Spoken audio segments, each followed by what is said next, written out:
Mamlakatimizda har bir tuman, har bir mahallada aholining turmush darajasini oshirish, ijtimoiy sharoitlarni yaxshilash va yosh avlodni har tomonlama qo'llab-quvvatlashga qaratilgan keng ko'lamli ishlar amalga oshirilmoqda.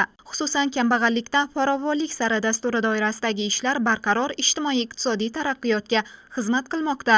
Yangibozor tumanidagi Qatli, Qadriyat, Jayxun va Guliston mahallalarida amalga oshirilayotgan ishlar aholining kundalik turmush tarzida sezilarli o'zgarishlarni paydo qilmoqda. 3 milliard so'mlik loyihalar doirasida hududni elektr ta'minotini yaxshilash borasidagi ishlar izchil davom etmoqda. Ayniqsa 248 ta tayanch ustunning o'rnatilishi mahallalarda uzluksiz elektr ta'minotini ta'minlashda muhim ahamiyat kasb etmoqda. Bundan tashqari suv ta'minoti masalasida ham samarali ishlar amalga oshirildi. 4 ta tik suv quduqlari qazilib, 120 ta xonadonning tomorqalarini sug'orish imkoniyati yaratildi. Yana 4 ta artizan quduq qazish ishlari nihoyasiga yetay deb qoldi.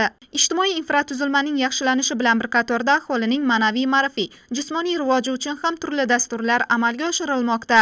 Prezidentimizning tashabbusi bilan boshlangan Dolzarb 90 kun loyihasi doirasida bolalarning yozgi ta'tili mazmunli va samarali o'tishini ta'minlashga alohida e'tibor qaratilmoqda.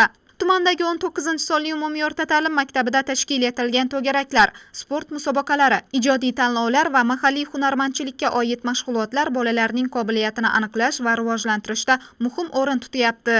Yoz kitob o'qish mavsumi shiori ostida o'tkazilayotgan kitobxonlik kunlari, ijodiy insholar va she'rlar tanlovi yosh avlodning ma'naviy kamolotiga xizmat qilmoqda. Maktabimizdagi barcha shart-sharoitlar, ya'ni to'garaklar, fan to'garaklar, 5 tashabbus to'garaklari bugungi kunda o'z faoliyatini olib bormoqda. Ustozlarimiz tomonidan mana shu o'quvchilarimizga bugungi kunda kasb-hunarga o'rgatish ishlari olib bormoqda. Pazandachilik sirlari o'rgatilib bormoqda. O'quvchilarimiz bugungi kunda ertalab 8:30 da boshlaymiz desak ham ular 8 bo'lmasdan maktabga kelib, ular chunki maktabdan ketgisi kelmaydi. Yoshlarimiz mana shu maktabda sport, tennis, shashka, shaxmat, kitob o'qish, rassomchilik barcha to'garaklarga kelib qatnashib, mana shu yerda o'zlarini bo'sh vaqtlarini mazmunli tashkil qilib o'tkazmoqdalar. Shu bilan birga yosh ixtirochilar to'garagi orqali bolalarning texnik salohiyati yuzaga chiqmoqda. Sport sohasida esa futbol, voleybol, yugurish va shaxmat kabi turlardagi musobaqalar yoshlarning jismoniy rivojini ta'minlashga xizmat qilmoqda.